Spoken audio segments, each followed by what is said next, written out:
বাজেটের সমসাময়িক সময়ের হিসেবগুলো দেখি, 2006 সনে বাজেট ছিল মাত্র 64,383 কোটি টাকা।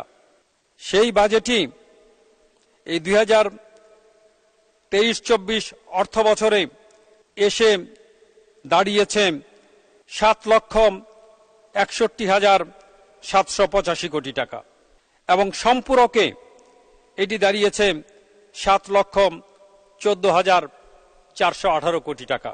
এই যে 2006 থেকে 2023-24 বাজেট বৃদ্ধির সংখ্যা, বাজেট বৃদ্ধির পরিমাণ 12 গুণেরও বেশি। 2024-25 অর্থ বছরের বাজেট দাঁড়িয়েছে প্রায় 8 লক্ষ কোটি টাকা, টাকার অঙ্কে 7,97,000 কোটি টাকা।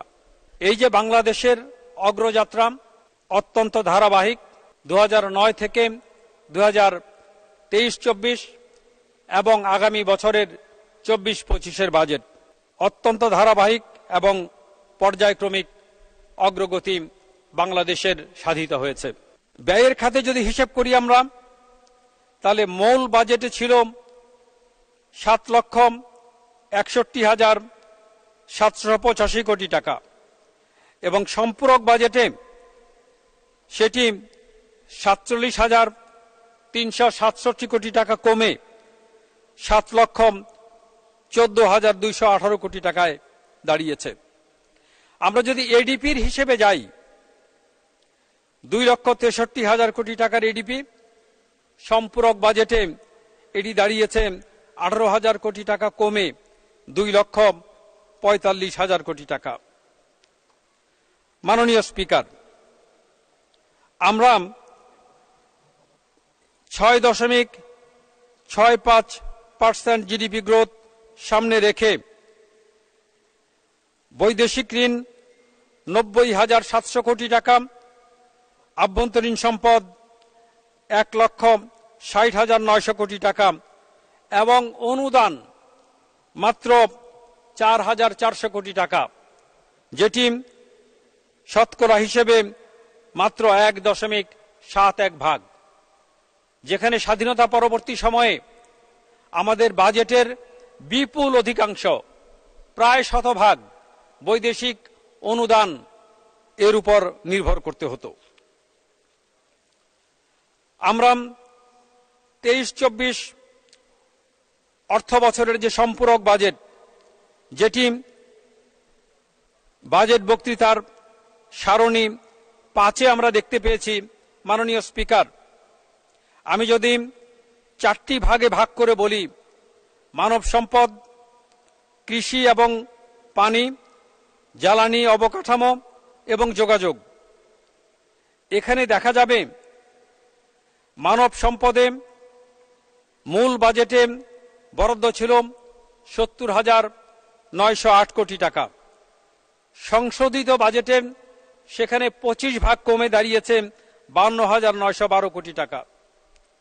মাননীয় স্পিকার, অত্যন্ত গুরুত্বপূর্ণ বিষয় কৃষি এবং পানি, যেটি 58,118 কোটি টাকা বাজেটের বিপরীতে 11 ভাগ বৃদ্ধি পেয়ে দাঁড়িয়েছে 64,651 কোটি টাকা। এটি হচ্ছে বাংলাদেশের অর্থনীতির মূল চালিকা শক্তি। এই কাজগুলো স্থানীয় সরকার, কৃষি মন্ত্রণালয় এবং পানি সম্পদ মন্ত্রণালয়গুলো বাস্তবায়ন করে থাকে। এই যে 11 ভাগ বৃদ্ধি, এটি বাংলাদেশ পরিচালনার, সরকার পরিচালনার মূল দিক নির্দেশনা এখানেই আমরা পাই।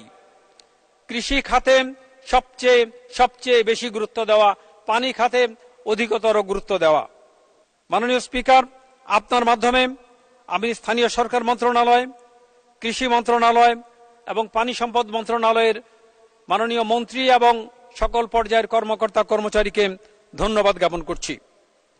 আপনি যদি, মাননীয় স্পিকার, পঞ্চগড় অথবা সিলেট, খুলনা অথবা কক্সবাজার, যেদিকেই যাই না কেন, ঝকঝকে সড়ক এবং নির্বিঘ্নে এই প্রতিটি দিকে যাতায়াত করার সুযোগ তৈরি করেছেন আমাদের সড়ক বিভাগ, সেতু বিভাগ এবং পাশাপাশি রেল বিভাগ। আমাদের এই মন্ত্রণালয়গুলো বাজেট ব্যবহার করার সক্ষমতা একটি বড় বিষয়। অনেক সময় আমরা দেখেছি অনেক মন্ত্রণালয়ের বাজেট বরাদ্দ থাকে, কিন্তু তারা ব্যবহার করতে পারে না। অত্যন্ত চমৎকারভাবে দেখা গেছে যে 4টি উল্লেখযোগ্য মন্ত্রণালয়ের কথা এখানে বলেছি, তারা অত্যন্ত দক্ষতার সাথে তাদের বরাদ্দকৃত অর্থ ব্যয় করে সাধারণ মানুষের কাছে সুফল পৌঁছে দিতে সক্ষম হয়েছে। নিশ্চয়ই অন্য খাতগুলোর সক্ষমতাও কম নয়। কোনো একটি মন্ত্রণালয় এককভাবে এগোতে পারে না যদি অন্য মন্ত্রণালয়গুলো তার সহযোগিতার হাত যথার্থ বাড়িয়ে না দেয়। এরপরেও মাননীয় স্পিকার, একটি কথা আছে, ভালোর চেয়ে ভালো আছে, তার চেয়েও ভালো আছে। গ্রামীণ সড়কে যোগাযোগ ব্যবস্থা যদি দেখা যায়, মহাসড়ক, জেলা সড়ক, উপজেলা সড়ক, ইউনিয়ন সড়ক সবগুলোই চমৎকার। এখন আরো নজর দেওয়ার প্রয়োজন আছে গ্রামীণ সড়কগুলোর প্রতি।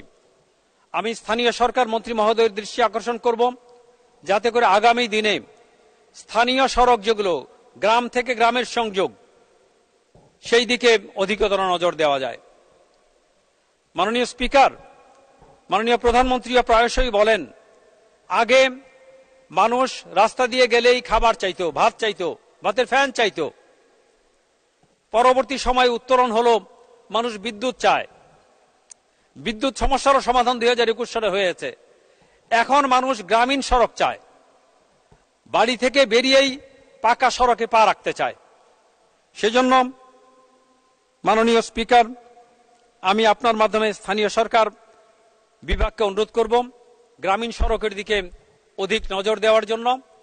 বিশেষত যে এলাকাগুলো নদী ভাঙন, চর, এই সুযোগে মাননীয় স্পিকার আমি বলবো, আমার নির্বাচনী এলাকা জামালপুর, একদিকে নদী বিধৌত, নদী ভাঙন, আরেকদিকে মধুপুরের গড়ের লাল মাটি এবং মধ্যভাগে এঁটেল মাটি, 3 রকম মাটিরই উপস্থিতি এখানে আছে, যার ফলে এখানে সড়ক নির্মাণে আরো বেশি গুরুত্ব দেওয়া প্রয়োজন বলে আমি মনে করি।